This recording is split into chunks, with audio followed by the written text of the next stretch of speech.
Seigneur, nous vous saluons. Il est le Seigneur de grâce. Il nous ouvre l'intelligence. Il nous donne le renouvellement. Jésus, nous l'aimons. Père, nous t'aimons pour Jésus. Nous t'aimons pour nous avoir envoyé Jésus. Que cette parole nous donne la vie. De la toiture jusqu'au plancher. Ta gloire. Au nom de Jésus. Amen. Aujourd'hui, nous voulons briser un mensonge spirituel qui détruit des vies. Nous avons été éduqués à croire que derrière toute épreuve, il y a un sorcier. Que lorsque quelqu'un ou un chrétien souffre, c'est nécessairement un châtiment ou une attaque. Et pourtant, la Bible nous dit que c'est Dieu qui permet les épreuves. C'est Dieu qui donne et c'est Dieu qui reprend.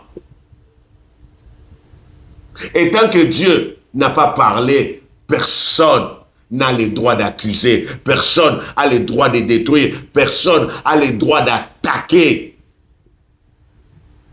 le prochain. Je vais vous parler d'une sœur qui était déjà en train de souffrir, mais cette sœur a été jugée. Une sœur jugée alors qu'elle souffre déjà. Cette femme avait servi Dieu pendant plus de 25 ans. Et cette femme va perdre 3 de ses enfants en un mois. Et au lieu de la consoler, on l'a condamnée.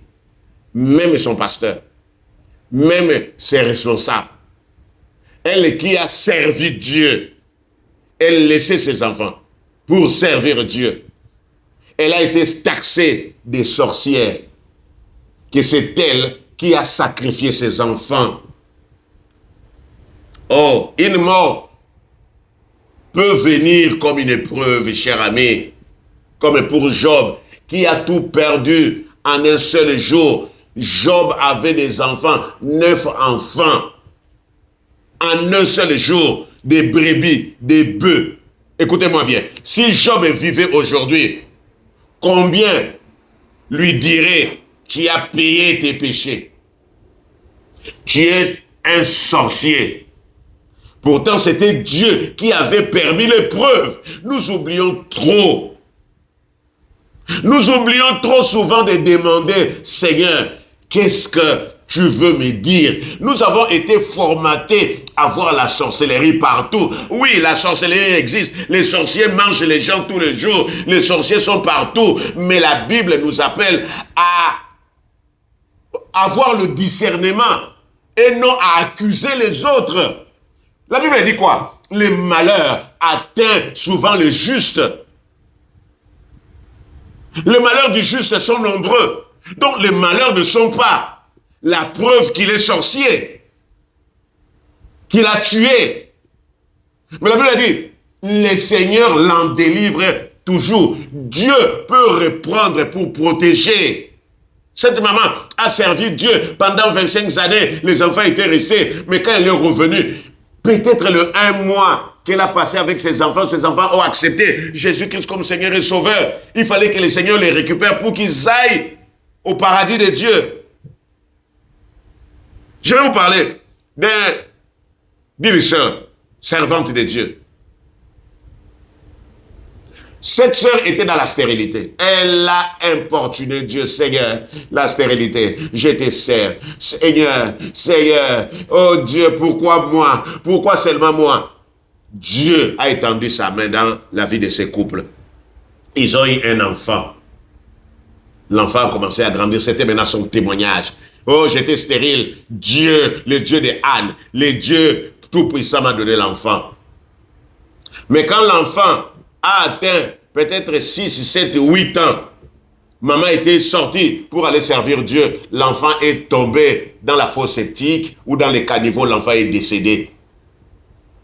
Et quand la maman revient, la maman dit, Seigneur, je suis allé te servir, pas mon enfant, je n'accepte pas ça. Cette femme a crié à l'Éternel, cette femme a pleuré, cette femme a dit, Dieu, je n'accepte pas. Vous savez quoi? Dieu a écouté la prière de sa servante, Dieu a ramené cet enfant à la vie. Et la vie a continué, c'était son deuxième témoignage, j'étais stérile. Et quand j'ai eu l'enfant, L'ennemi m'a attaqué. Dieu, le Dieu que j'ai pris, a ramené l'enfant à la vie. Oh, bien aimé, plus tard, quand l'enfant a eu 22 ans, 23, 24 ans, l'enfant est devenu le plus grand criminel de la ville, le braqueur, le voleur. La mère a dû payer toutes ses fautes, c'est-à-dire tous les jours, maman était au commissariat, maman était au tribunal pour payer.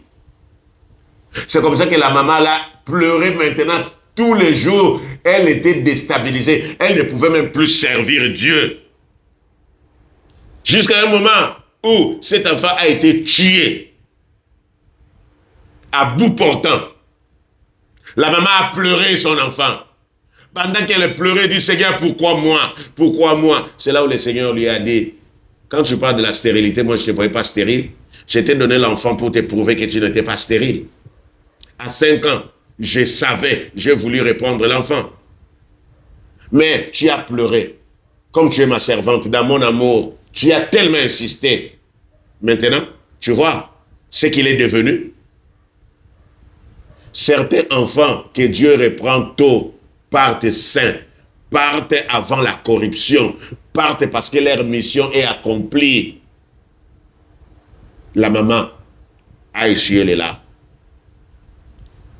Même dans la Bible, prolonger la vie n'est pas toujours une bénédiction. Hein? Nous connaissons l'histoire du roi Ézéchias. Le roi Ézéchias devait mourir. Il a supplié Dieu. Il a imploré Dieu. Il a rappelé à Dieu, j'ai fait ceci, j'ai fait ci, j'ai fait ça. Dieu lui a donné 15 années de plus. C'est dans ces 15 ans qu'il donne naissance à Manassé, le roi le plus idolâtre, qui a rempli Israël des sangs innocents. C'était le roi maléfique. Si Ézéchias avait accepté la volonté de Dieu, Manassé ne serait pas né. Est-ce que quelqu'un peut dire Amen? Écoutez, j'ai dit à quelqu'un, quand Dieu reprend, ça peut être une épreuve. Ce n'est pas forcément la sorcellerie. Alors la question que je vous pose, quand Dieu reprend, épreuve ou sorcellerie, ne jugeons pas trop vite ce que Dieu peut permettre dans la vie de quelqu'un, d'un croyant, de ses serviteurs, d'un homme. Arrêtez de taxer des sorciers, ce que Dieu a permis. N'appelons pas conjuration, ce que le monde appelle conjuration. Job aujourd'hui serait traité de sorcier, de féticheur, de quelqu'un qui sacrifie ses enfants. Et ça allait être grave. Écoutez, avant d'accuser, demandons à Dieu. Demandons à Dieu. Dieu lui-même, il permet les épreuves, mais il suffit d'avoir le discernement, le renouvellement de l'intelligence. Écoutez, la Bible dit ceci dans Job chapitre 1, au verset 21. L'Éternel a donné, l'Éternel a ôté. Que le nom de l'Éternel soit béni. La femme de Job a dit, insulte Dieu et meurt. Mais Job a compris. Pendant que les bonnes disaient, ah, ce monsieur-là a sacrifié ses enfants, Job avait compris que c'est Dieu qui donne, c'est Dieu qui répond. Tu pleures, je voulais travailler là-bas, mais c'est pas possible. Non, ça c'est la sorcellerie, mais peut-être Dieu ne veut pas que tu sois là-bas.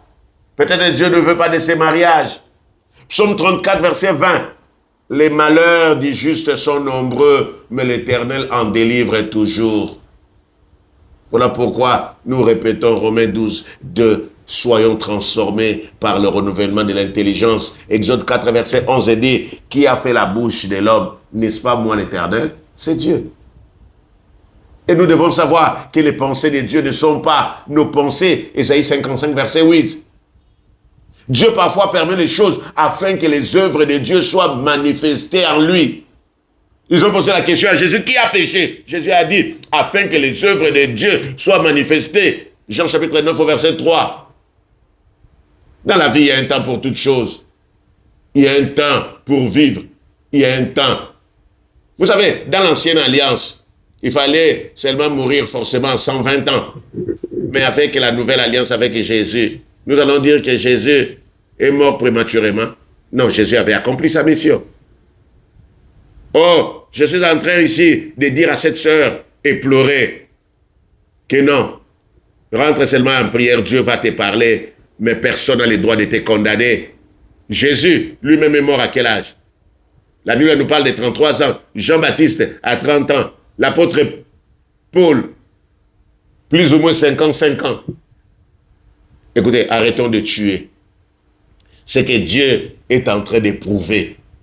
Arrêtons de confondre épreuve et sorcellerie. Arrêtons de condamner ce que Dieu a permis. Quand quelqu'un souffre déjà, notre rôle n'est pas de juger, notre rôle n'est pas d'accuser, notre rôle est de consoler, parce que Dieu sait, il sait le début, il sait la fin, il sait ce que nous ignorons. Ne traitez pas de sorcellerie ce que Dieu appelle épreuve. Cher ami, retiens ceci. Arrête de croire que chaque souffrance vient d'un sorcier, d'une malédiction, d'une condamnation. La Bible dit, soyez transformés par le renouvellement de l'intelligence. Si un chrétien, un croyant, un homme traverse une épreuve, ça ne veut pas dire qu'il est maudit. Ça peut être Dieu qui travaille son cœur, qui est en train de faire quelque chose. Dieu qui protège. Ça peut être Dieu qui est en train de mettre cet homme à l'école, ou Dieu qui accomplit un plan plus grand que ce que l'on voit. Aujourd'hui, on accuse trop vite. Tu souffres, donc tu es sorcier, ou c'est la sorcellerie. Mais Job a souffert sans être sorcier. L'Éternel a donné, l'Éternel a repris. Tant que Dieu n'a pas parlé, ne juge pas. La sorcellerie est partout, c'est vrai. Mais le manque de discernement va te faire croire que tout est sorcellerie. Renouvelle ton intelligence. Demande à Dieu avant d'accuser. Ce que tu appelles sorcellerie, Dieu l'appelle épreuve, examen, devoir commun. Sans discernement, tu deviens l'accusateur que la Bible condamne. Renouvelle ton intelligence avant d'ouvrir ta bouche. Romains 12, 2. Soyez transformés par le renouvellement de l'intelligence. Père, merci pour cette parole. Père, merci. Tu nous as encore ouvert les yeux. Tu nous as parlé. Nous voulons te recommander ce moment. Nous voulons te dire merci pour ta bonté, pour ton amour. Parle-nous encore. Jésus de Nazareth, je demande pardon pour l'esprit d'erreur. Là où je vois, Éternel de gloire, épreuve, et je confonds épreuve avec la condamnation, avec la sorcellerie, avec les attaques. Oh Dieu, renouvelle mon intelligence. Saint-Esprit, j'ai besoin de toi. Je viens dire non à tout ce qui n'est pas de toi. Merci Jésus. Merci Père éternel. Apprends-moi à encourager ceux qui sont dans la maladie, dans les épreuves. Apprends-moi, Seigneur de gloire, à dire à quelqu'un qui est en train de passer des moments difficiles que le malheur atteint souvent le juste, mais le Seigneur en délivre toujours. Merci, le Dieu de Job. Tu n'as jamais changé. Tu continues ce que tu as fait avec Job. Tu continues à le faire de différentes manières avec nous. Merci, cher Saint-Esprit. Merci pour ta bonté. Merci pour ta grâce. Au nom de Jésus. Alléluia. Gloire à Jésus. Amen. N'oubliez pas de partager cette vidéo, de mettre un like pour permettre à quelqu'un qui est dans l'aveuglement de renouveler son intelligence. Merci.